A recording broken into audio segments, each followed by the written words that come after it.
एक बार की बात है, वृंदावन की पावन धरा पर, जहाँ यमुना की लहरें मधुर राग गाती हैं और कदम्ब के फूलों की सुगंध हर दिशा में फैलती है, वहाँ एक दिव्य बालक अपने मोहक रूप से सबका मन मोह रहा था। यह बालक कोई और नहीं, स्वयं माधुर्य के स्वामी, मधुराधिपति श्री कृष्ण थे।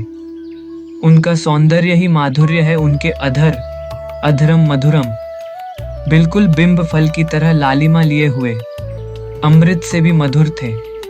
जब वे बोलते वचनम मधुरम, तो उनके शब्द रस से भरे होते, जैसे शहद टपक रहा हो। उनकी सुंदर आंखें नयनम मधुरम, चंद्रमा की तरह चमकती और जो भी उन्हें देखता प्रेम में डूब जाता।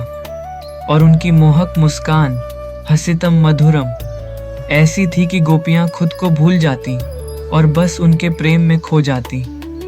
उनकी चाल और लीलाएं भी मधुर हैं। जब वे चलते गमनम मधुरम, तो धरती इटसेल्फ उनके चरणों की स्पर्श से आनंदित हो उठती। पक्षी उनके कदमों की ताल पर गाने लगते। जब वे अपनी बंसी बजाते वेणुर मधुर, तो उसकी धुन इतनी मोहक होती कि वृक्ष झूम उठते और गायें चरना छोड़कर मंत्रमुग्ध हो जाती। वृंदावन की धूल रेणुर मधुर भी धन्य हो जाती जब वह श्री कृष्ण के चरणों से लगकर पवित्र बन जाती। उनकी हर अदा में माधुर्य भरा है। उनका गान गीतम मधुरम सुनकर स्वयं सरस्वती भी मोहित हो जाती। जब वे माखन खाते भुक्तम मधुरम, तो यशोदा मैया भी उन्हें बस निहारती ही रह जाती।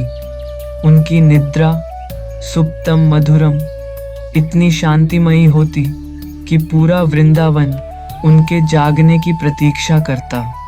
उनका प्रेम भी अद्भुत माधुर्य से भरा है। जब वे गोप बालकों के साथ खेलते गोपा मधुरा, तो उनके हंसी ठिठोली से पूरा वन गूंज उठता। जब वे प्रेम से गोपियों के साथ रास रचाते लीला मधुरा, तो स्वयं देवता भी उस दृश्य को देखने के लिए स्वर्ग से उतर आते। यहाँ तक कि जब वे यमुना के तट पर खड़े होते यमुना मधुरा, तो यमुना स्वयं उनके चरणों का स्पर्श पाने के लिए अपनी लहरों को आगे बढ़ा देती। वृंदावन के कमल कमलम मधुरम उनकी ओर खिलने लगते, जैसे वे स्वयं श्री कृष्ण को अपनी भक्ति अर्पित कर रहे हों।